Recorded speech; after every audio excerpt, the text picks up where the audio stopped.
नमस्कार अभ्यासक मित्र-मैत्रिणींनो, स्वागत आहे सगळ्यांचं. आज म्हणजे 1 डिसेंबर 2024 रोजी महाराष्ट्र राजपत्रित नागरी सेवा किंवा राज्यसेवेची जी पूर्वपरीक्षा झालेली आहे, त्यात करंट अफेअर्स जे जे सुमारे 15 प्रश्न आलेले आहेत, त्यांचा आपण एनालिसिस करणार आहोत. ओव्हरऑल पेपर कसा होता? तर सांगायचं झालं तर तो ईझी टू मॉडरेट, काही क्वेश्चन खूप जास्त ईझी होते, काही सेक्शन खूप जास्त ईझी होते. पण करंट अफेअर्सच्या बाबतीत मी म्हणेल की ते मॉडरेट लेव्हलचे होते. काही 2 ते 3 क्वेश्चन्स थोडेसे ट्रिकी होते. बाकीचे क्वेश्चन्स एक्स्पेक्टेड लाईन्सवर होते. म्हणजे ओव्हरऑल ईझी टू मॉडरेट लेव्हलला हा 2024चा जो प्रिलिम्सचा पेपर आहे तो म्हणू शकतो. मग कट ऑफ वगैरे याचं डिस्कशन आपण नंतर करूयात. आधी सुरुवात करूयात करंट अफेअर्सच्या एनालिसिसला. पहिला प्रश्न बघा, एम.एस. स्वामीनाथन यांच्याविषयी योग्य विधान कुठले आहे ते ओळखा. मला 5 ऑप्शन दिलेले आहेत. ते तामिळनाडूचे रहिवासी आहेत. तुम्ही बघू शकता. ते तंजावर येथील रहिवासी आहेत. ऑक्सफर्ड विद्यापीठातनं त्यांचं उच्च शिक्षण झालेलं आहे का? तर तुम्ही बघू शकता ते आहेत युनिव्हर्सिटी ऑफ कॅम्ब्रिजमधनं पी-एच-डी. कृषी विभागाचे शास्त्रज्ञ, काही काळ राज्यसभेचे सदस्य. कृषी विभागाचे शास्त्रज्ञ आपल्याला माहिती आहे आणि राज्यसभेचे ते 2007 ते 13 सदस्य होते. रमन मॅगसेसे पुरस्कार मिळाला आहे का? हो. म्हणजे हे बी ऑप्शन वगळता सगळे ऑप्शन बरोबर आहेत. म्हणून बी, बी आणि बी म्हणजे पर्याय क्रमांक 2 हे उत्तर बरोबर आहे. एम.एस. स्वामीनाथन यांच्याबद्दल बघूयात थोडीशी डिटेल्स. त्यांचं शिक्षण बघा, युनिव्हर्सिटी ऑफ केरला, मद्रास आणि कॅम्ब्रिज येथे झालेलं आहे आणि त्यांचे पुरस्कार सगळ्यात महत्त्वाचे आहेत. तर पद्मश्री, पद्मभूषण आणि पद्मविभूषण याच्या व्यतिरिक्त भारतरत्न हा पुरस्कार त्यांना मिळालेला आहे. म्हणजे जे पद्म पुरस्कार आहेत आणि भारतरत्न आहे, हे सगळे पुरस्कार त्यांना मिळालेले आहेत. याच्या व्यतिरिक्त बघा वर्ल्ड फूड प्राइज आणि रमन मॅगसेसे पुरस्कार त्यांना मिळाले आहेत. कुठल्या इन्स्टिट्यूशनला त्यांनी हेड केलंय बघा, Indian agricultural research institute, AIRI इथं टीचर आणि रिसर्चर आणि रिसर्च ॲडमिनिस्ट्रेटर म्हणून काम केलेलं आहे. ICAR इथं डायरेक्टर म्हणून आणि इंटरनॅशनल राईस इन्स्टिट्यूट इथं ॲज अ डायरेक्टर म्हणून त्यांनी काम केलेलं आहे. पुढचा प्रश्न, हा नव्या संसदेशी रिलेटेड क्वेश्चन होता, थोडा फॅक्च्युअल क्वेश्चन होता. नव्या संसदेतील लोकसभेची आतील रचना ही राष्ट्रीय प्राणी सिंहाच्या संकल्पनेवर आधारित आहे. रॉंग. जी राज्यसभा आहे ती राष्ट्रीय फूल कमळाच्या संकल्पनेवर आधारित आहे. बरोबर. नव्याचे उद्घाटन 28 मे 2023 रोजी प्राईम मिनिस्टर मोदी यांनी केलेलं आहे. बरोबर आहे. आणि लोकसभेच्या अध्यक्षांच्या बाजूला ऐतिहासिक अशोक चक्राची नाही, तर नॅशनल एम्ब्लम जे आहे आपलं, त्याची स्थापना केलेली आहे. तर पर्याय क्रमांक ए आणि डी हे चुकीचे आहेत. तर फक्त बी आणि सी म्हणजे पर्याय क्रमांक 1 जो आहे तो बरोबर आहे. पुढचा प्रश्न, त्याच्या आधी लोकसभा इन्स्पायर्ड बाय पीकॉक, कारण हाच प्रश्न विचारलेला होता. Rajya Sabha inspired bye lotus. काही फॅक्ट्स आपण नवीन जी पार्लमेंट आहे त्याची बघूयात. ओपन झालेलं आहे 19 डिसेंबर किंवा 19 सप्टेंबर 2023 रोजी. त्याच्या व्यतिरिक्त एक फॅक्ट मला सांगायची राहिली इथं. सेम डे म्हणजे 19 सप्टेंबर 2023ला विमेन्स रिझर्व्हेशन बिल 2023 इंट्रोड्यूस केलेला आहे आणि याच्यावरच एक प्रश्न पुढे आलेला आहे. म्हणजे इथंच तुमचे 2 क्वेशन्स तयार होत आहे बघा. बघा 19 सप्टेंबर 2023ला. नंतर आर्किटेक्चर जे होते त्यांचं नाव आहे बिमल पटेल. मेन कॉन्ट्रॅक्टर टाटा प्रोजेक्ट्सचा होता. टोटल कॅपॅसिटी ही 1272 आहे. त्यातली लोकसभा 888 आणि राज्यसभा 384. पुढचा प्रश्न बघा. ओडिशाच्या मुख्यमंत्र्यांनी नुकतीच मुख्यमंत्री संपूर्ण पुष्टी योजना सुरू केलेली आहे. त्याचं प्राथमिक उद्दिष्ट काय आहे? तर ही जी योजना आहे, ही पोषणाशी रिलेटेड आहे. याच्यात राज्यातील माता आणि बालकांच्या म्हणजे मॅटर्नल आणि child nutrition of the state याच्यावर इम्प्रूव्हमेंटवर ही मुख्यमंत्री संपूर्ण पुष्टी योजना काम करणार आहे. म्हणून ऑप्शन पर्याय क्रमांक 2 ओन्ली बी इज करेक्ट. तुम्ही बघू शकता मुख्यमंत्री संपूर्ण पुष्टी योजना. बेनिफिशियरीज बघा, adolescent girl, pregnant woman, lactating mothers, severely underweight children, acute malnourished and children with the acute malnourishment. तुम्ही बघू शकता हे 338 ICDS प्रोजेक्टच्या अंतर्गत राज्यात इम्प्लिमेंट केली जाणार आहे. पुढचा प्रश्न बघा. 5 आयज हे न्यूजमध्ये होते कारण ज्या पद्धतीने इंडियाने रशियासोबत कोऑपरेशन वाढवलं होतं, त्यामुळं फाईव्ह आयज हे जे आहेत हे न्यूजमध्ये होते. तर प्रश्न होता की कोणत्या देशांचा समावेश होतो?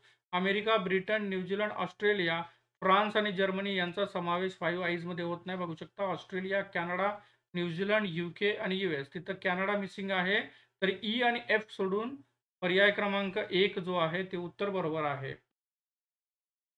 पद्म पुरस्काराच्या बाबतीत 30 पद्म पुरस्कार प्राप्त महिला आहेत. 6 पद्मविभूषण पुरस्कार नाही. 2024ला 5 पद्मविभूषण पुरस्कार आहेत. थोडा ट्रिकी आहे क्वेश्चन. 17 पद्मभूषण आणि 110 पद्मश्री पुरस्कार हे बरोबर आहे. तर तुम्ही बघू शकता ए आणि सी म्हणजे पर्याय क्रमांक 3 बरोबर आहे. हे बघा पी-आय-बीच्या वेबसाईटवरून मी काढलेलं आहे. तुम्ही बघू शकता for the year 2024 president has approved 132 Padma awardees with 2 duo cases. The list comprises 5 Padma Vibhushan जिथं 6 म्हटलेलं होतं तिथं 5 आहेत. 17 पद्मभूषण आणि 110 पद्मश्री म्हणजे तेही बरोबर आहेत आणि 30 विमन्स आहेत. त्याच्या व्यतिरिक्त 8 पर्सन्स ऑफ कॅटेगरी फॉरेनर्स, पी-आय-ओ, एन-आर-आय-ओ किंवा ओ-सी-आय आहेत आणि 9 लोकांना मरणोपरांत पद्म पुरस्कार देण्यात आलेले आहेत. मग हे जे 5 पद्मविभूषण आहेत ते आपल्यासाठी महत्त्वाचे आहेत. तर त्यांची नावं आणि ते कुठल्या फील्डमधनं आहेत आणि ते कुठल्या कंट्रीचे आहेत लक्षात घ्या. विजयंतीमाला बाली हे कला क्षेत्रातील तामिळनाडूच्या आहेत. कोनिडेला चिरंजीवी या कला क्षेत्रातील आंध्र प्रदेश येथून आहेत. एम व्यंकय्या नायडू उपराष्ट्रपती. पब्लिक अफेअर्स म्हणजे सामाजिक जीवन किंवा त्याला आपण म्हणू शकतो लोकसेवा या आंध्र प्रदेशातील आहेत. श्री बिंदेश्वर पाठक सोशल वर्क समाजसेवा बिहारमधून आहेत. त्यांना मरणोपरांत देण्यात आलेला आहे. पद्म सुब्रमण्यम हे कला क्षेत्राशी निगडीत आहेत. त्यांना तामिळनाडू येथून पुरस्कार हा देण्यात आलेला आहे. पुढचा प्रश्न बघा. कर्पूरी ठाकूर अलीकडे बातम्यांमध्ये होते. हे यांच्या बाबतीत काय खरे नाहीये. त्यांना जननायक म्हणून ओळखलं जातं. हो, जननायक म्हणून त्यांना ओळखलं जातं. बिहारचे पहिले गैर काँग्रेसी मुख्यमंत्री आहेत. बरोबर आहे. नंतर त्यांचा जन्म 1924 मध्ये समस्तीपूर जिल्ह्यातील एका गावात झाला. जन्म 1924 समस्तीपूर डिस्ट्रिक्ट बरोबर आहे. 1952 ची राज्य विधानसभा निवडणूक समस्तीपूर नाहीये, तर तेजपूर जे आहे, इथून त्यांनी ती निवडणूक लढवली होती. म्हणजे पर्याय क्रमांक 4 हा चुकीचा आहे. तुम्ही बघू शकता ते becoming the first non Congress socialist chief minister of Bihar in 1970 Karpoori Thakur. पुढचा प्रश्न बघा. Chief minister solar agricultural channel scheme 2017 ची आहे. बरोबर. देवेंद्र फडणवीस मुख्यमंत्री. Scheme supply of electricity to the farmer through the agricultural feeder. बरोबर. Agriculture government has decided to pay ₹50,000 per acre हे चुकीचं आहे. आणि solar panels setup by the government up to 10 kilometres हे सुद्धा चुकीचं आहे. ते 5 किलोमीटर्स आहे. म्हणजे ए आणि बी पर्याय क्रमांक 3 बरोबर आहे. थोडा ट्रिकी क्वेश्चन होता. तुम्ही बघू शकता खाजगी जमीन भाडेतत्वावर दिल्यास वार्षिक प्रति एकर ₹30,000 जे की 50,000चा क्वेश्चन विचारला होता. आणि त्याच्या व्यतिरिक्त उपकेंद्राच्या 5 किलोमीटर परिक्षेत्रामध्ये 2 ते 10 मेगावॅट क्षमतेचे सोलार वीज प्रकल्प उभारणे जे की 10 किलोमीटर दिलेला होता. पुढचा प्रश्न बघा. Which space agency helps India in tracking the Aditya L one. Aditya एल-1ला मदत करण्यासाठी कोणती अंतराळ संस्था हे लक्ष ठेवण्यास मदत करते? तर ती आहे E S A, European space agency. Aditya L one आपल्याला माहिती असेल हे सोलारचं जे कोरोनल मास इजेक्शन आहे या कोरोना किंवा आउटर सरफेस जो आहे त्याचा स्टडी करत आहे आणि त्याच्याशी रिलेटेड व्हिडिओसुद्धा आपल्या यूट्यूब चॅनलवर अवेलेबल आहे. तर याच्या व्यतिरिक्त सांगायचं झालं नासा, यू-एस-ए, जेक्सा जे आहे जॅपनीज एक्सप्लोरेशन किंवा एरोस्पेस एक्सप्लोरेशन एजन्सी आहे. रॉकॉस्मॉस ही रशियाची स्पेस एजन्सी आहे. चला पुढे बघूयात. क्वेश्चन्स विचारलेला होता ऑपरेशन्सच्या बाबतीत आणि वेगवेगळे ऑपरेशन्स दिलेले आहेत. ऑपरेशन अजय जे आहे तुम्ही बघू शकता इस्रायलमध्ये जे इस्रायल हमास वार 2023 मध्ये सुरू झाला त्याच्याशी रिलेटेड ऑपरेशन अजय होतं. नंतर तुम्ही बघू शकता ऑपरेशन कावेरी. ऑपरेशन कावेरी हे सुदानमध्ये जे नागरिक अडकले होते त्यांच्याशी रिलेटेड होतं. जर तुम्ही D3 बघितला तर पर्याय क्रमांक 3 बरोबर आहे. पर्याय क्रमांक 3 म्हणजे A2 इस्रायल. ऑपरेशन गंगा 1 युक्रेनशी रिलेटेड आहे आणि ऑपरेशन 4 सॉरी सी जे आहे ते 4 अफगाणिस्तानशी रिलेटेड आहे. याच्या व्यतिरिक्त काही ऑपरेशन आपण बघून घेऊयात. कुवेत एअरलिफ्ट हे 9091चं कुवेत ह्या देशाशी निगडीत आहे. ऑपरेशन मैत्री नेपाळमध्ये जो अर्थक्वेक आलेला होता, त्याच्याने डिव्हास्टेशन झालं 2015.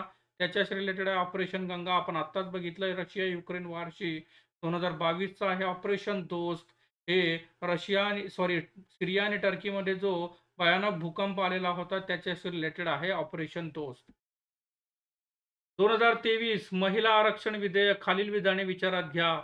नारी शक्ती वंदन अधिनियम हे घटनात्मक विधेयक 2023 म्हणून संसदेत सादर करण्यात आले. तुम्ही इकडे बघू शकता कॉन्स्टिट्यूशन 128th अमेंडमेंट 2023 तर 128 घटना दुरुस्ती बरोबर आहे. पंतप्रधान मोदी यांनी 10 सप्टेंबर 2023 रोजी तर सप्टेंबर 19 2023 रोजी थोडासा ट्रिकी क्वेश्चन आहे. हे रॉंग आहे. या कायद्याद्वारे लोकसभा आणि राज्यसभेच्या 30% जागा तर हे आपल्याला माहिती आहे 1/3 जे जागा आहे तुम्ही बघू शकता 1/3 of the total seats in Lok Sabha and state legislative assemblies to be reserve for the woman म्हणून हे सुद्धा चुकीचं आहे. नव्या संसद भवनातील हे पहिलेच विधेयक आहे. बरोबर आपण आत्ताच जेव्हा संसदेवरील क्वेश्चन बघत होतो त्याच्यात हे बघितलं म्हणजे ए आणि डी बरोबर पर्याय क्रमांक 1 हे बरोबर आहे. पुढचा प्रश्न बघा आशियाई क्रीडा स्पर्धा 2023 याच्या बाबतीत योग्य विधान एक्सपेक्टेड लाईनवरचा क्वेश्चन होता. चीनमधील ग्वांगझाऊ येथे या ठिकाणी या स्पर्धा घडल्या बरोबर आहे. ग्वांगझाऊ चायना इथं या 2023 एशियन गेम्स झालेल्या आहेत. सप्टेंबर 23 ते ऑक्टोबर 8 2023. 28 सुवर्ण पदकासह भारताने 4थे स्थान बरोबर 28 सुवर्ण पदक भारताचे 4थे स्थान 38 सिल्वर आणि 41 ब्रॉन्झ सहित 107 तुम्ही बघू शकता या स्पर्धेत 107 पदके भारताला मिळाली आहेत. आणि बी जे ऑप्शन आहे उद्घाटन प्रसंगी लवलीना बोर्गोहेन या नेमबाजाने भारताकडून ध्वजधारकाची भूमिका बजावली. लवलीना या बॉक्सर आहेत नेमबाज नाही आहेत म्हणून हा पर्याय क्रमांक बी जो आहे तो चुकीचा आहे. बी इथेही आहे बी इथेही आहे बी इथेही आहे म्हणजे पर्याय क्रमांक 4 बरोबर आहे. 98 बघा स्ट्रेट फॉरवर्ड क्वेश्चन होता. बार काउन्सिल ऑफ इंडियाच्या आंतरराष्ट्रीय वकील परिषद 2023 चे उद्घाटन कोणत्या शहरात तर ते दिल्ली येथे झालेलं आहे. तुम्ही बघू शकता PIB वरनं ही मी इन्फॉर्मेशन काढलेली आहे. PM म्हणजे मोदी यांनी 23 सप्टेंबर 2023 नवी दिल्ली येथे या इंटरनॅशनल लॉयर कॉन्फरन्स 2023चं उद्घाटन केलं. त्याची थीम लक्षात ठेवा emerging challenges in the justice delivery system. पुढचा प्रश्न बघा जागतिक क्षुधा निर्देशांक 2023 मध्ये भारताचा कितवा क्रमांक लागतो तर 2023 ची आकडेवारी आपल्याला विचारली आहे. आपल्याला 2024 ची आकडेवारी सुद्धा अवेलेबल आहे. तर 2023 मध्ये भारताचा क्रमांक 111 होता 125 देशांमध्ये. 2024 मध्ये थोडीशी सुधार होऊन 127 देशांमध्ये 105 हा ग्लोबल हंगर इंडेक्स जो आहे तो भारताचा झालेला आहे. पण तो 2024चा आहे. प्रश्न आपल्याला 2023चा म्हणून 111 म्हणजे पर्याय क्रमांक 2 बरोबर आहे. काय फॅक्टर्स आहेत बघा GHI चे under nourishment, child stunting, child wasting आणि चाइल्ड मोर्टॅलिटी याच्या बेसिसवर GHI चा स्कोर काढण्यात येतो. शेवटचा प्रश्न बघा नर्गिस मोहम्मदी यांना 2023 चा शांततेचा नोबेल प्राइज देण्यात आलेला आहे. बरोबर आहे. Nobel peace prize to Narges Mohammadi या इराणच्या ह्युमन राईट ॲक्टिव्हिस्ट आहेत. लक्षात घ्या म्हणजे पर्याय क्रमांक 1 बरोबर आहे. हे समता आणि महिलांचे हक्क यांच्या पुरस्कर्त्या आहेत बरोबर. नर्गिस मोहम्मदी शिरीन इबादी यांनी स्थापन केलेल्या defenders of the human right सेंटरला 2004 मध्ये सहभागी झाल्या होत्या. तुम्ही बघू शकता त्या सध्या स्थितीला व्हाईस प्रेसिडेंट आहेत defender of the human rights centre. पण इथं थोडीशी ट्रिक आहे बघा त्यांनी जॉईन जे केलं होतं defender of the human rights centre हे 2003 ला 2004 ला नाही म्हणून थोडासा ट्रिकी क्वेश्चन आहे. म्हणून ए आणि बी बरोबर म्हणजे पर्याय क्रमांक 1 बरोबर आहे. तर अशा प्रकारे हा ओव्हरऑल पेपर होता. पेपरमध्ये जी काठिण्य पातळी आहे ती इझी टू मॉडरेट जसं मी सांगितलं त्याच्यामुळं जो मागच्या वर्षीचा कट ऑफ आहे सुमारे 108 त्याच्यापेक्षा कट ऑफ वाढण्याची प्रायमा फेसी अशी आपण एक व्हॉट वी कॅन से एक संकल्पना मांडू शकतो. पण 110च्या वर स्कोर हा माझ्या मते सेफ स्कोर पकडला जाईल आणि त्यातल्या त्यात 120च्या वर असेल तर मोस्ट सेफ स्कोर असा पकडला जाईल. आपण आपल्या चॅनलवर करंट अफेअर्स रिलेटेड खास करून डिस्क्रिप्टिव्ह पॅटर्ननुसार जे करंट अफेअर्स आहे, ते व्हिडिओ सीरीज चालू केलेली आहे. तर तुम्ही नक्कीच चॅनलला व्हिजिट करा आणि व्हिडिओ आवडला तर लाईक करायला विसरू नका. चॅनलला नवीन असाल तर सबस्क्राईब करायला विसरू नका. परत भेटूयात नवीन व्हिडिओसह. तोपर्यंत काळजी घ्या. धन्यवाद.